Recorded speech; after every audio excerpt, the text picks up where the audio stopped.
All right, so we are officially live, and I am early, so I'm not sure who's here.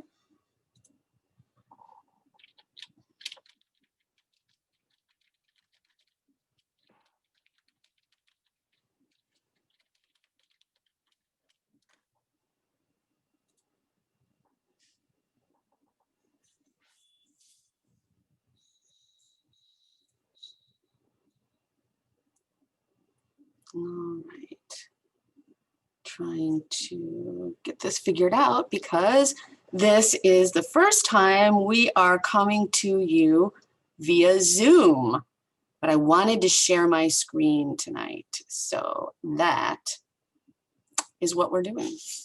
But we still have about 5 minutes before we get started, but I wanted to make sure that everything was hooked up and all of that.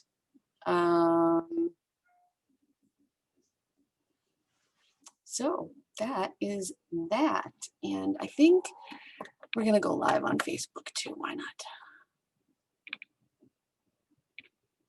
I know, right? You're like, I can't wait to sit here with you while you figure out where you're gonna go live on Facebook. All right, sorry about this in your face.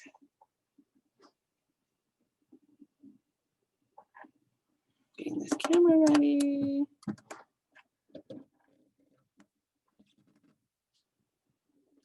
All right. So here we are. We are on YouTube right now, and we are also on Facebook. And I'm just going to tell you that for the optimal experience for this program, you should log on to YouTube, because Facebook is for tonight.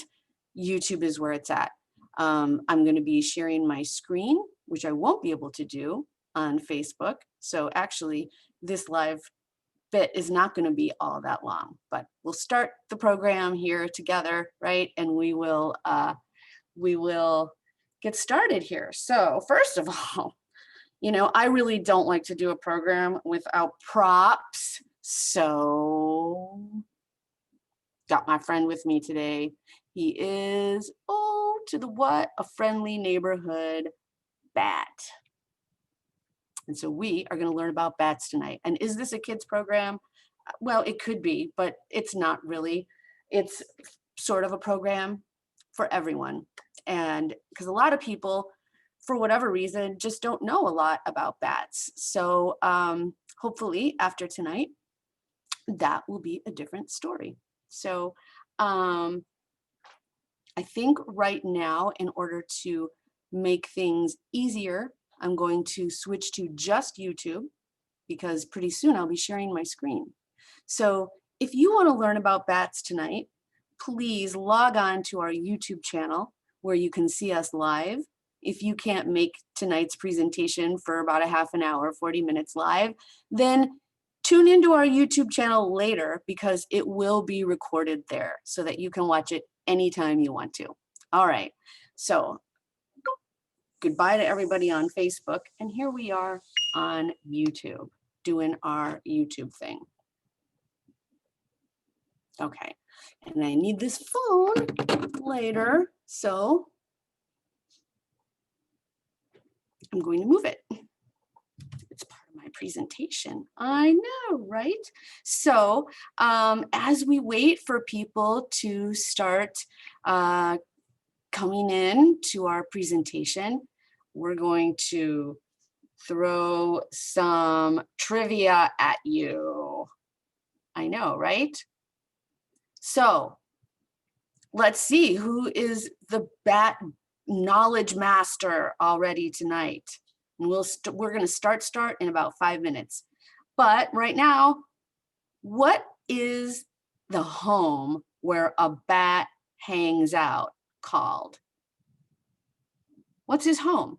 Is it a roost? Is it a nest? Or is it a dwelling? What do you think?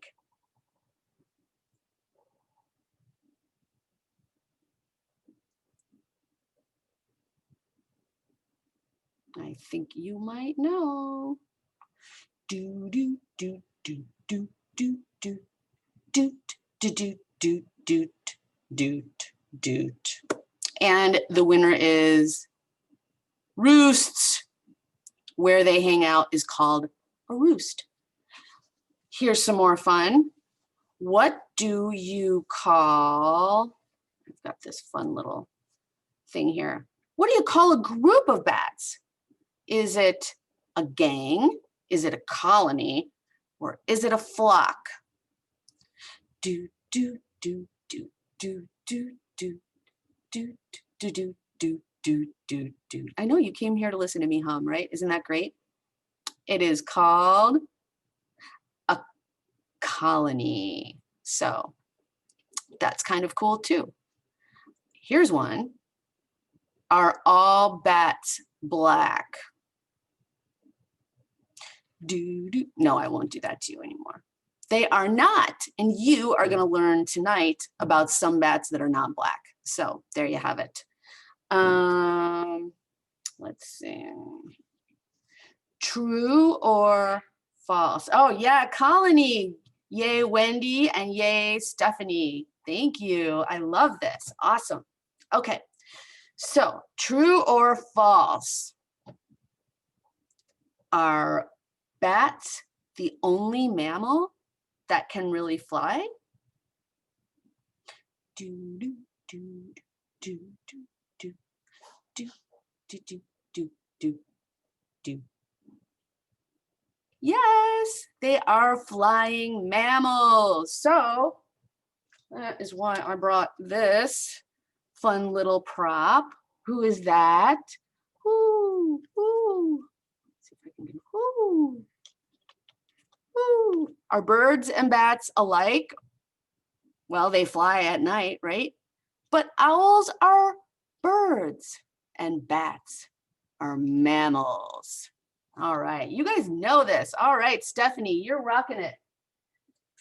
All right, so, all right, there's some trivia. I think we've got our people here now and we are gonna get started. So usually I do this presentation live and I usually do it this time of year because it's sort of the end of summer and it's warm, we have bats around, it's really cool. Usually I'm doing this presentation at a park or sometimes in a parking lot. But tonight I'm doing it virtually because of our crazy situation in the world right now, right? But we're doing what we can. And thank you guys for joining me tonight because it makes it worth it when I see you here. So thank you. And for those of you who don't know who I am or what we're doing here, my name is Dana Stengel and we are Taringa Ranch. And we teach people about native wildlife in the Los Angeles area. So tonight's topic is bats. And oh, before the end, and I'm going to do this again at the end too, but we're on YouTube every week on Thursday at 6. And we're going to be on next week. So I have a preview for you. Next week, I'm interviewing Greg Pauly about this book that he wrote with some other awesome authors. And after that, I'm interviewing another superstar, Beth Pratt, who wrote When Mountain Lions Are Neighbors. So the next 2 weeks, welcome to the end of summer, the beginning of fall. We are not letting anything get in our way. Okay, so here we go. I think at this point, what I'm gonna do is share my screen because I have an awesome presentation. And then after I get done doing the screen share presentation, I'm gonna come back to this again. And you can see I've got some props back here and we're gonna do a little bit of that too. So and hopefully we'll keep it interesting the whole time. All right, ho. Of course, when I want, oh, there it is. Okay. Like, of course, when I want to share it, I can't find it.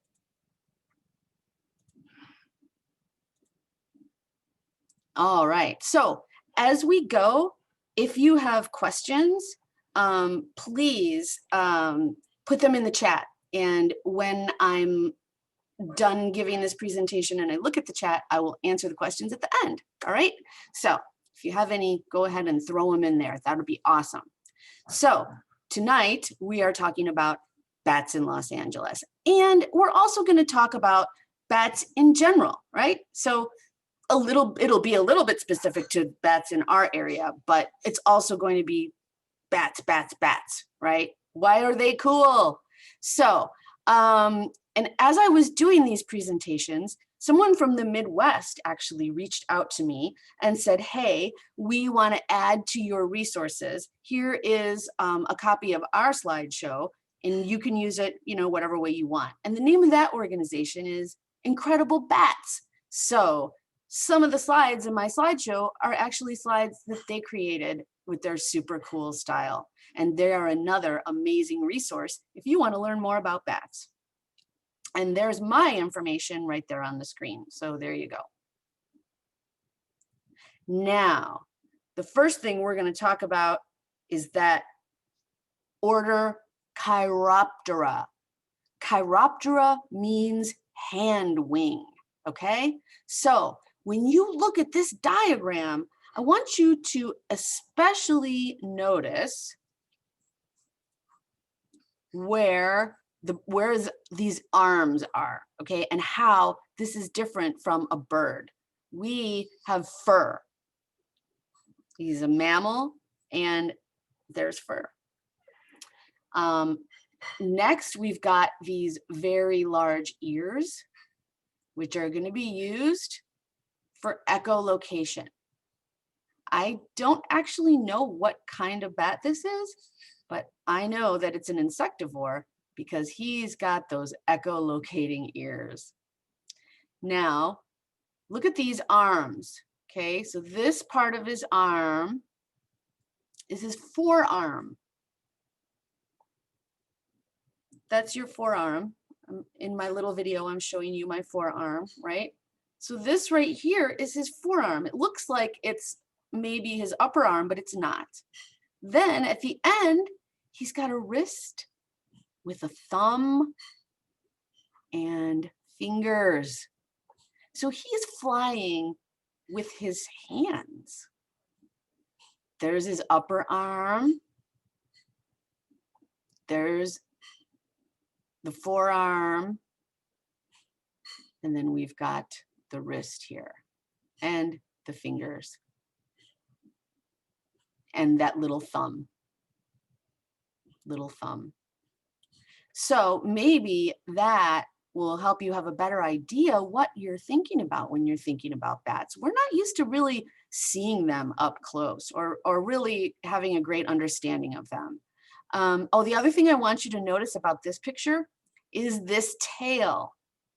Okay, so look at all of this membrane here. The tail sticks straight down, but it is fully attached by membrane.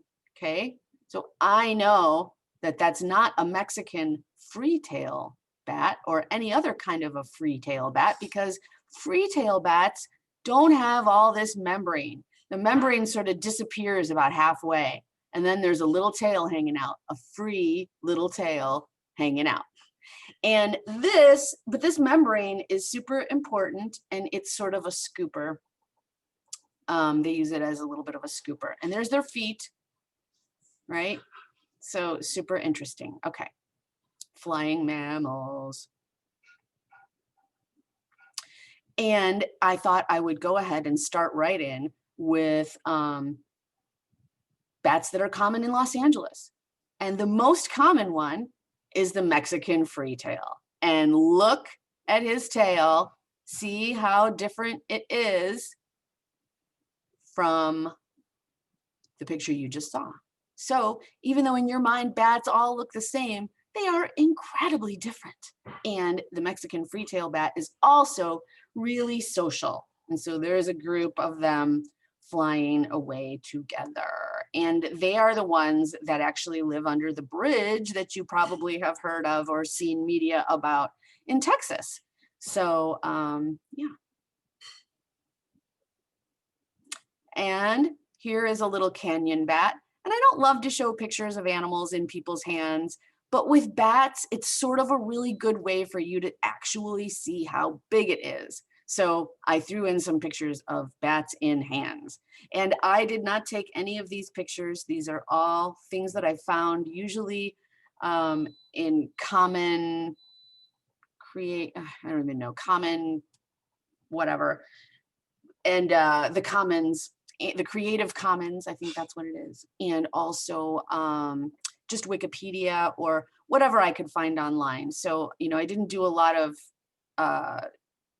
it's just what I could find. So if these are anyone's particular photos, please let me know so that I can, you know, give you the credit that you deserve. But I love just getting as many, you know, close-ups as I can of these little animals because they're just incredible. And here is a little brown bat. They're pretty common in LA. And there he is in somebody's hand. Probably not too happy about that. Look at his mouth is open. Do you know that they will often fly with their mouths open? That is how they drink. They scoop, right? Cool. And then here is a group of bats or a colony roosting in, it looks like a cave here. And when I am out, the one that I pick up the most often on my detector, maybe it's just the part of town that I live in, I'm not sure, but I actually get a lot of the hoary bat. And he's called the hoary bat because you can see his fur is kind of grizzled. It's gray with black, with white. And he's a larger bat. You can see him in the hands there. Obviously not too happy either, probably. And he's more of a solitary bat. So I'm not going to be able to show you a picture of a group of these guys. And I do see him quite a bit in the northeast part of Los Angeles. And I don't have pictures of all of them, but Los Angeles is also home to Yuma myotis, silver-haired bats, western yellow bats, western red bats, big brown bats, and western mastiff bats. I just wanted to cover the most common ones, but these are other ones that you could find here. Bats are not blind. So the next thing we're doing is sort of going through some myths about bats. And what you can see here are actually sort of big nocturnal eyes, right? So they can see. Seeing bats are not blind. That is a myth. Bats don't attack people. This is that bridge in Texas, people being able to enjoy the bats doing their thing without any conflict. They're not coming for you. That's the good news. Now, this is one that comes up. Are they carrying disease? Should I be afraid when if I see a bat? If a bat is on the ground, what should I do? If it might have rabies, what can I do? So basically, while bats are mammals that can carry zoonotic diseases, often that disease would kill them too. And it's not like it's running rampant. It's not like if there's a bat on the ground, there's a great chance it's got rabies. Like, that's not the reality. And to be fair, if you did come across a bat that was on the ground, you should be aware that they have trouble lifting themselves up. You know, hanging upside down is a great adaptation because whoop, you just take off into flight that way. So they need some air, they need some height. So if you can use a broom or something to help lift them up without touching them, that's the ideal way to help a bat that's in a situation. But him being on the ground is going to be very hard for him to maneuver where he needs to be to get high again to fly away. So, and they're very clean. they groom themselves fastidiously, and the mom bats groom their babies. So they're very busy doing that stuff. It's important to them. Look at that little tongue. Look at that little pollinating tongue. This is probably a fruit-eating bat, right? Because he doesn't have those crazy ears and he's got that big long tongue, maybe. I don't know. And a lot of people will say, oh my goodness, they're just flying rats. And that could not be further from the case. They are not at all related to rodents. In fact, they're more like another animal, and I forgot which one, but it's a really cool animal and a smart one too. And not that mice and rodents are not smart, but these guys are just not related. So, and how are they different, right?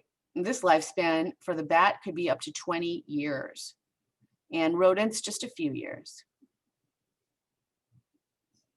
Most bats will just have one pup per year, whereas rodents are having babies like rodents. Bats will roost in attics, awnings, small spaces, and droppings can build up over time. And then rats and mice will build nests from found materials, and they will chew. So they will actually cause damage. And then what are they eating? Bats are eating insects. Mostly in California, we don't have any fruit-eating bats here.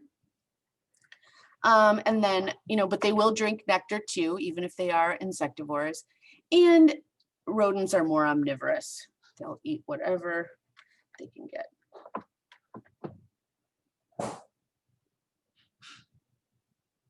You need look at this face.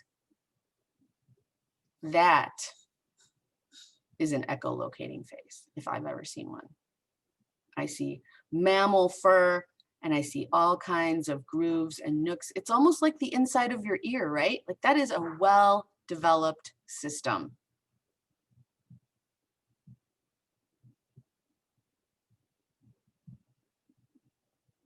And that is awesome. And I'm not sure what these slides are actually.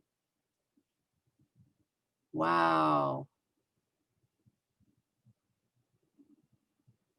Okay, so close up of bats, how they are hanging down, right? Look at those claws. So the claws grip, and it's sort of the rest of the animal is relaxed when he's hanging. He can also use his thumbs, and he has a special one-way circulatory system so that he can hang upside down for extended periods of time. So that is kind of cool too. Woo.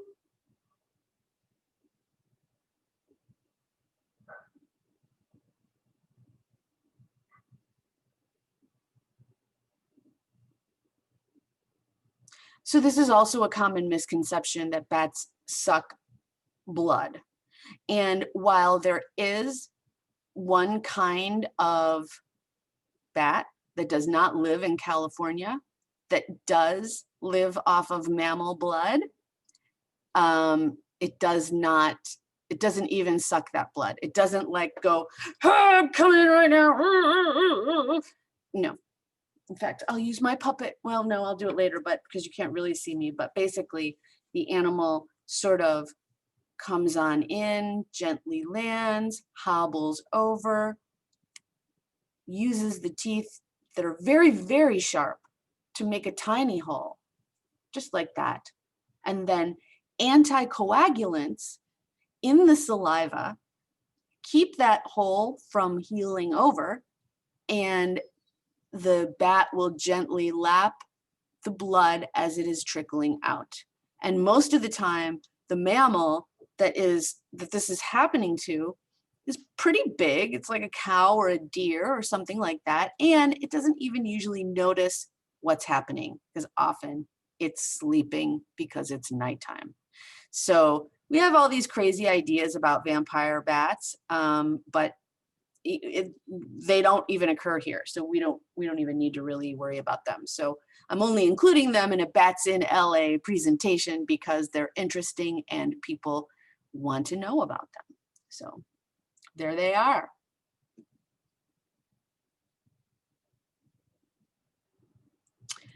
Now, bats are divided into two kinds of bats, microbats and megabats. And like the name suggests, microbats are tiny and they are actually the insectivores, and megabats are much larger and they are the frugivores. So, well, you see there, I think that's a bumblebee bat over here, pretty sure. And that would be probably the smallest bat. And then this one is a flying fox. Yeah, he's like probably, I can't venture to guess exactly how tall he is, but his wingspan can be up to 66 inches. He's a big, big guy. Neither of these bats occur here. All right, which of these predators eat bats? The quick answer is, given the chance, any of them would and do.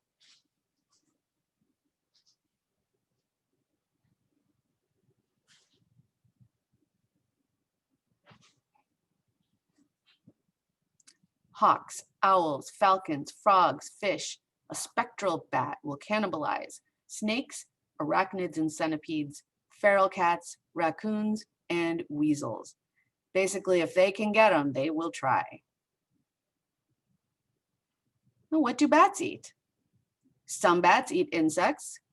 Some eat fruit and nectar. Sometimes they'll go for small amphibians or reptiles, depending on the kind of bat. Sometimes they fish. And in the case of the vampire bat, sometimes it's blood.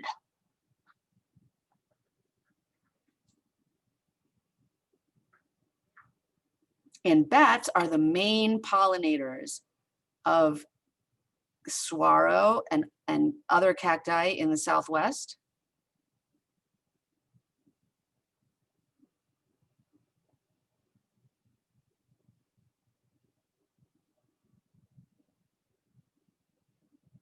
So why bats? Why should we not care? Why should we, you know, what's good about them?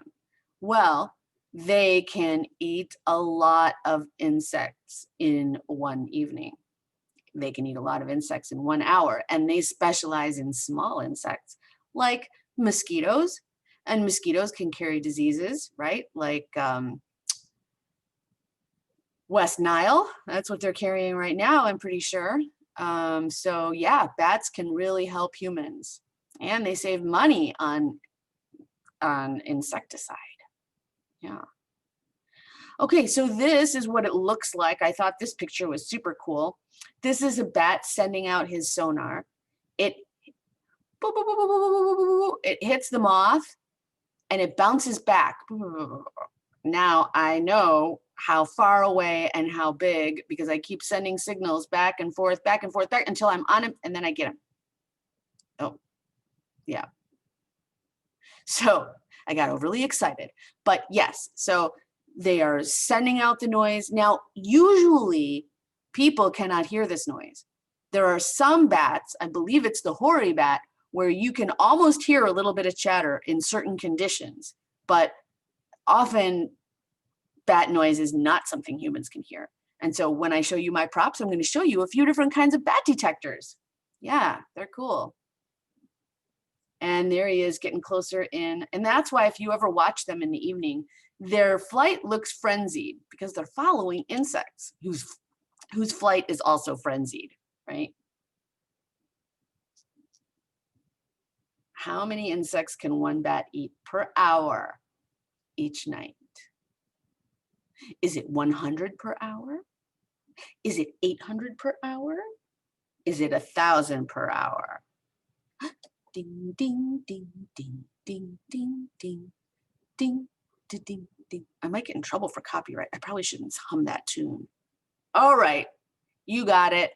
It is 1,000 per hour. One bat getting 1,000 mosquitoes out of your yard in 1 hour. That is what I'm talking about today.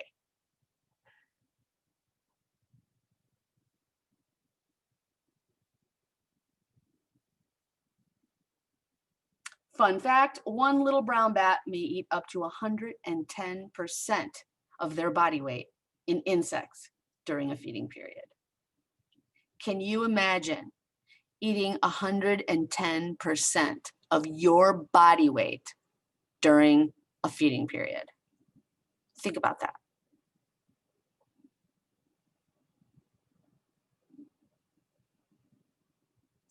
And pollination. I love these photos so much. Oh my goodness. Look at those little faces just covered in pollen. And that is what they do. They just get in there and they're getting the nectar, they're getting the little insects that might be in there. They are just having some fun. So that right there, you want to know how they pollinate? That's it. And they are the major pollinators in the American Southwest. Agave, saguaro, Oregon pipe cactus, they're the guys. I love that.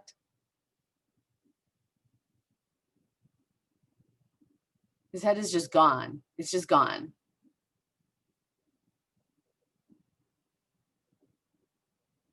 Worldwide reliance on bats, over 500 species of flowers in at least 67 plant families and over 300 species of fruit rely on bats as their major or exclusive pollinators. That's serious.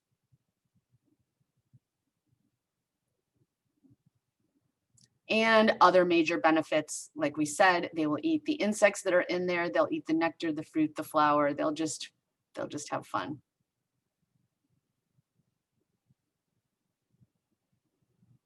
And bats are kind of particular about what kind of flowers they like to visit. Usually they're bigger, usually they're either white or beigey, and they're very, very smelly flowers that have a lot of nectar. And there's a picture of his favorite flower. Look at that. Oh, there's a baobab. Ah, I love the baobab tree. That doesn't occur in LA, just for the record. Bats are pollinators and they are seed spreaders. And these two pictures are pictures of your lovely native Southern California. And that is what they are doing here, making these forests and these chaparral areas as wonderful as they are. White nose syndrome, you may have heard of. It is mostly, I mean, it started on the East Coast and it is working its way across the country. I believe there have been some cases in California. It's not a huge issue here yet, but it is becoming a problem and it is a terrible problem. It affects bats who are hibernating and it often will be in where there's big groups of them and it's really contagious and they'll all get it. And it's spread by humans and bats, and it's a fungus. It's really bad for them.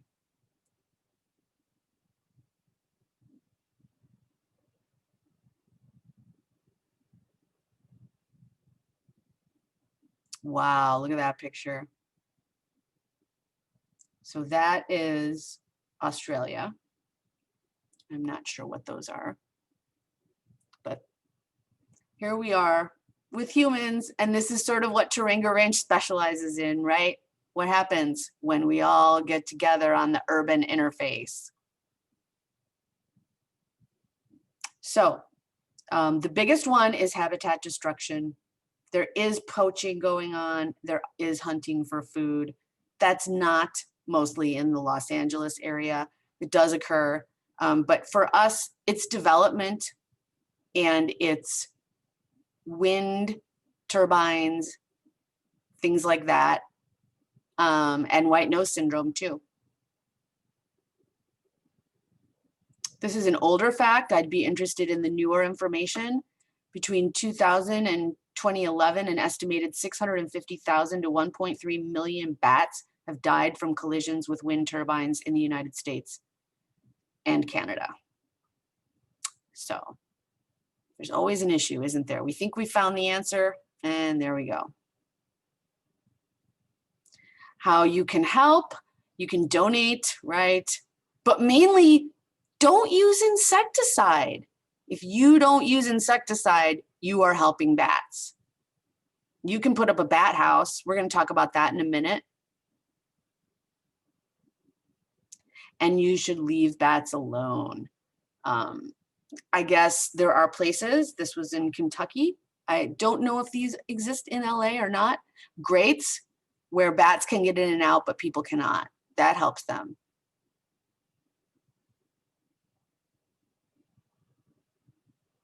Now, what happens? This is a picture of, you know, I'm not going to do a presentation without talking about poop too. You know this. This is bat scat. This is guano, and it is rich in nitrogen, and you can buy it at the store for a fertilizer. You don't want to find it in your attic though.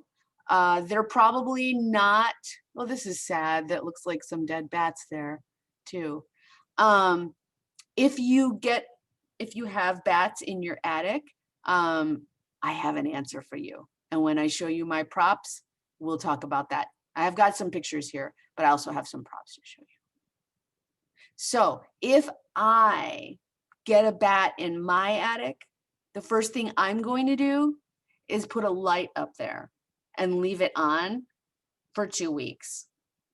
Preferably LED, so it doesn't get hot. You don't need a fire. Bats are in the attic because it's dark. If you put a light up there, they will choose not to go back eventually. It may take them a couple days, but eventually they will. The other thing, so that's what this is, fancy light there.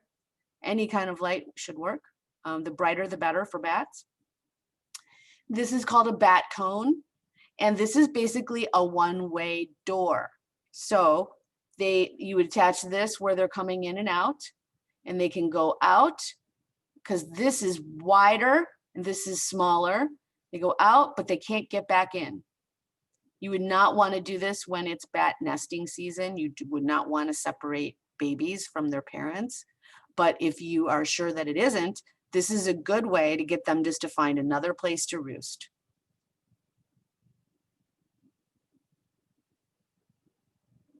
And then here are some of the credits and resources from Incredible Bats, and also Bat Conservation International is amazing. Merlin Tuttle's Bat Conservation is amazing.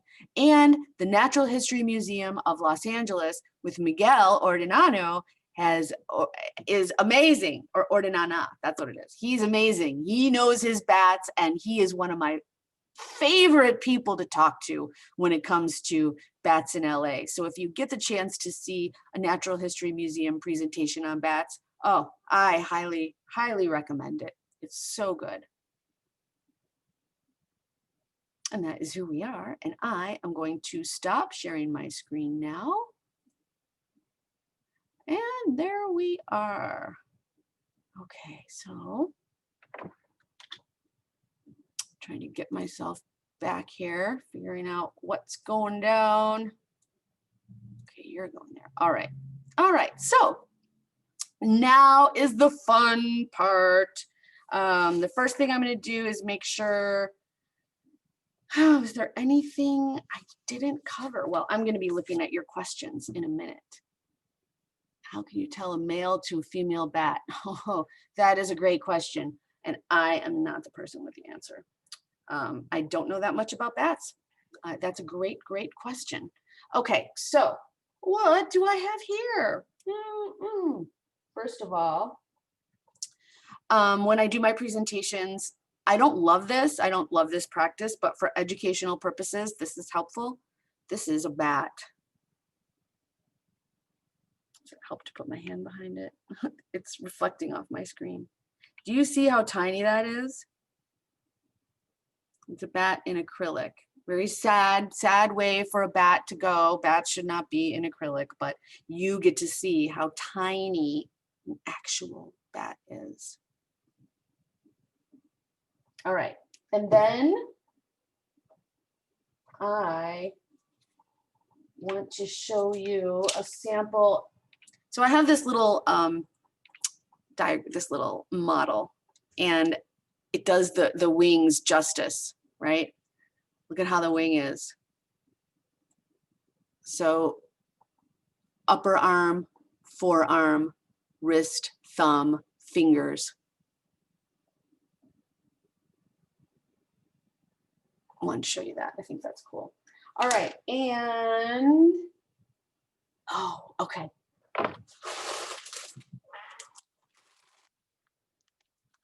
What? Why on earth would I be pulling out a bag of spider webs?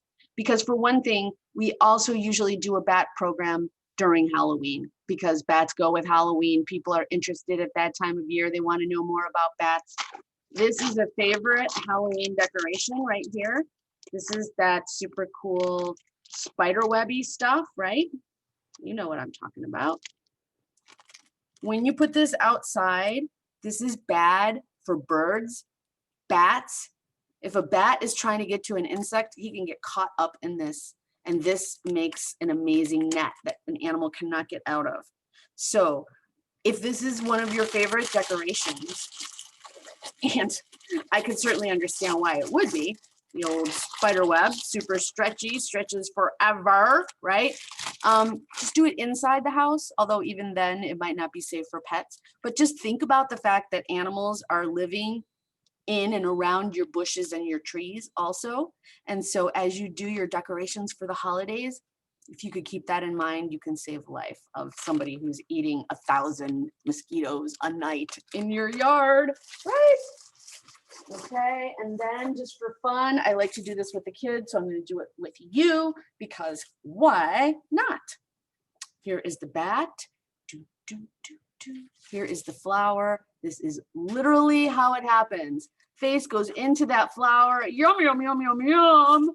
Now he's got pollen all over his face and he goes to the next flower. He's like a giant bee that way. Okay, he's not like a bee. Don't quote me on that. All right, and one of the moments you've been waiting for, I know, is the bat detector. And you know, unfortunately, I can't really take it out right now and show you. And it wouldn't be that interesting if I did. We're a little early for that anyway.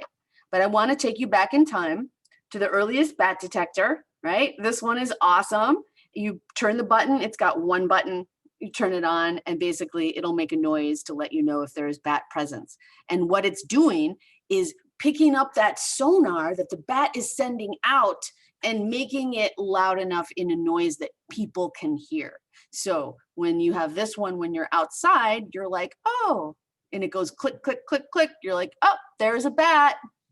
Super cool. So this was sort of the earlier technology. This is how I started doing my bat presentations. And then there is the next step up, which is this guy, which is super cool also, and is sort of a middle ground between super basic detector and super fancy detector that goes on your iPhone, right? Sorry, this camera just can't keep up with me today. Okay, so yeah, so this one is also sort of a present, not present. Here's some noise. And then this one, I put it into my phone. It just plugs right in the bottom. It doesn't work so well with the case on it, but it goes in, and then it literally will pop up on my phone. Oh, it'll catch the noise. It'll translate the noise to you, and then it'll say Mexican free-tail bat. So this little tool is actually one of the tools that they're using at the Natural History Museum, and other scientists are using it because bats are so small and hard to see that you have to physically catch them and look at them to identify them otherwise. This is new technology that's helping people better figure out which bats are where. And the Natural History Museum right now is using detectors like this in areas throughout Los Angeles to determine which bats are living where. So if we get a chance to do this live, and I hope we do, I always bring my bat detectors with me and pass them out, and we all get to practice and try and listen and see which bat we can pick up on the detector. So that's always really fun. And I even have a bat house. Now, these guys are, I haven't had good luck with these. So if you are someone who has a bat house, this one's been sitting in the garage. It's got some stuff, some schmutz on it. It's a little, got some stuff. But it's got, you can see here, this is like it's like a shade cloth. And so it gives them something to grip that they can climb up inside. And you can see that it's very narrow. And so they feel sort of protected in there. Like I said, oh, sorry, put that back. It's so big and heavy. I have not heard of people having good luck with that. They put the bat house up hoping, and the bats are just choosing trees or local rocky areas or attics or whatever. So anyway, if you are someone that has had good luck with the bat house, let me know, because I would love your tips and tricks.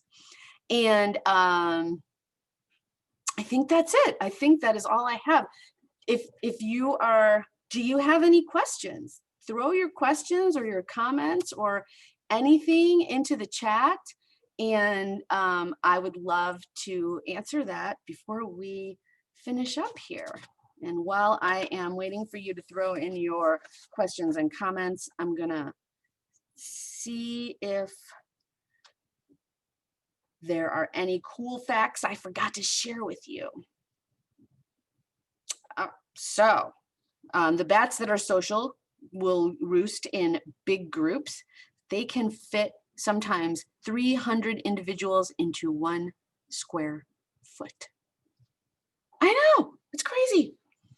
Oh, on that bat house, go to Bat Conservation International if you want all of the specific rules about where to put it, how high to put it, all that kind of stuff.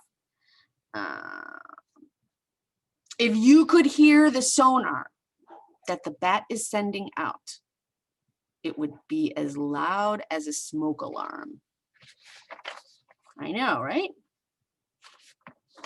Anything else? I think I pretty much covered everything, and I see we don't have any questions or anything. So thank you guys so much for joining me tonight for Bats in Los Angeles. I hope that it was interesting and fun.